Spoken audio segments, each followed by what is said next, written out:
You know, with just the inception of Uncharted, we wanted to create a playable summer blockbuster. We've always rooted it in, it's character-driven, story-based, action-adventure shooter.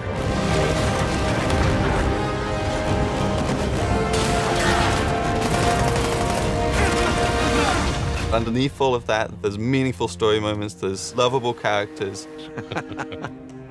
It's been a while. Too long, boyo. The heart is Nathan Drake and the cast of characters that surround him. This was somebody who was vulnerable. I remember the first time that we did a punching thing, and I said, hey, what if I hit him and it hurt? You know, I said, I've punched people, it hurts. So it was one of the first people who would hit and go, you know, and when he fell from a height, it knocked the wind out of him and he would struggle to get up. That's what Nate is at his core. He's just a normal guy trying to do the best he can, and he just keeps falling into these extraordinary circumstances and, you know, has to dig his way out of them. And everybody wants to be that guy. You want to be that adventurer that's digging up treasures that have been lost to history and time. You want to see what kind of problems he gets himself into and how they're going to get out of it. And you get to be part of that adventure, like, how am I going to get them out of that? With Uncharted 1, you know, that was our first game on the PlayStation 3. We moved away from Jack and Daxter. It was a brand new IP, and it felt like we really have something to prove here. It was like, create a character that moves believably, that has a realistic weight, but also is fluid and responsive. And that is just about the most difficult thing you can ask. Drake was kind of like, he was kind of a little newer to the game.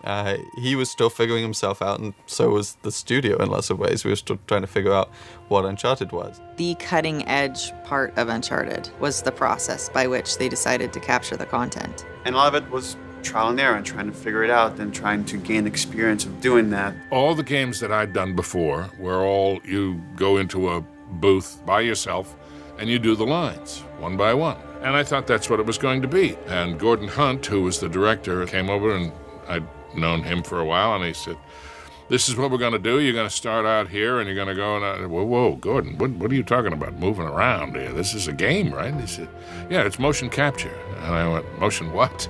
And I think, you know, especially 10 years ago when this started, that was something that people never saw. And we had this idea of the game was going to be 3 pillars. It was going to be combat, traversal, and puzzles. And now it felt like with Uncharted 2, we really have something to prove. Let's tell a more complex story. Let's get deeper into who this character is. Let's show some of his flaws. Let's get into some of his vulnerabilities, his insecurities as a character. But at the same time, we wanted to up our set-piece game, and from a couple of pieces of core technology, mostly Drake's interaction with moving objects, that sort of spawned these big set pieces, like the train and the building that collapsed. But they weren't the focus. They weren't the core tenet. We didn't start saying, we're going to make amazing set pieces. We started saying, we're going to make core gameplay that's really, really solid to play.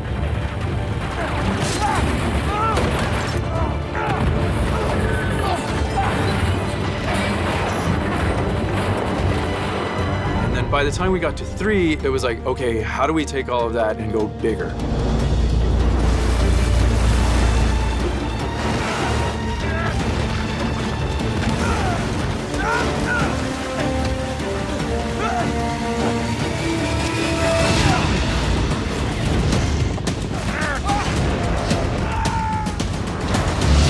Last of Us to me was refreshing because you could get away from that spectacle. You could think more on like a very intimate character level and gain an experience with something that, again, as a team we were uncomfortable with. We've never done something like that before. We've never tackled a genre like that before. We tried to take those big over-the-top set pieces and we tried to couple them in with pivotal points in the story so that when a big event happens to our characters or the relationships with those characters, that we really wanted to play those out. The ideal for us is that when you're playing the game and the character's going through an emotion on the screen, that we've made you feel that emotion.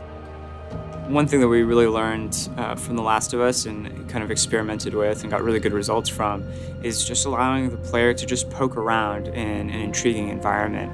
You know, talk to people, have these kind of side conversations with your buddies or with your allies and stuff that give the player this slow time to really make themselves a part of this world. Hey, you like that? Huh? Nate, tower. If it's solid, come on, it's a lemur. Come on, come say hi. Something that we really felt like we learned a lot on The Last of Us is the relationship between Joel and Ellie, and how it's not just Joel doing everything, but Ellie is a big part of it as well. And it feels so satisfying when she helps him out at the last minute, right when you need it. It really resonated with us, and we really want to incorporate that type of feeling as well with the characters that you travel the story with. We want them to be there with you and helping you, and you guys working together as a team. After making The Last of Us, I think that influenced a lot in making a more personal story with Uncharted. But at the same time, you know, we love Uncharted.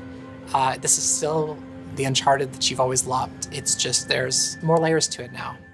So moving back into the Uncharted world is kind of like coming home in a way and creating a very kind of brighter, larger world to play in. It's similar in some ways to, you know, Nathan Drake being drawn back to the adventure, being for us to like go big again and go like big spectacle, big explosions, while trying to like take on all the lessons we've learned throughout the games that we've worked on and try to tell a more human story within that. Uncharted 4, perhaps as a result, is going to be the best balance of bombastic and over-the-top and exciting adventure and these smaller moments, these small intimate moments that end up meaning just as much, that end up sticking with us for just as long. I think there's a lot of responsibility for us to be true to what has come before with Uncharted. The last 3 games were these amazing adventures, and now that we're doing the 4th one, which may be the final chapter, there's a lot of respect that the characters have earned. There's a lot of emotion that we've invested in these guys and gals over the years, and a lot of hard work that's gone into to make it all possible. We feel like there is so much invested from all the people here that have been working on Drake and this whole like world for a decade. We want to do ourselves the service of actually tying this together.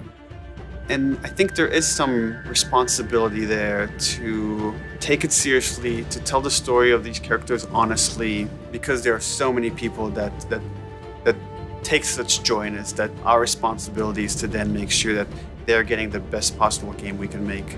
And that's constantly as a team, you're seeing how every department pushes the other one, and we strive for nothing less than perfection. Even though we'll never achieve it, we're constantly shooting for that.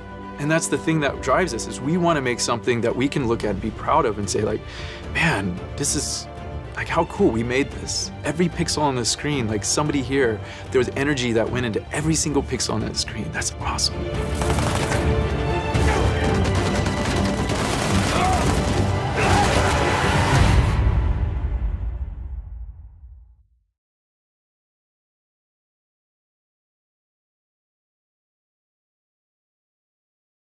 Pre-order the PS4 bundle. PlayStation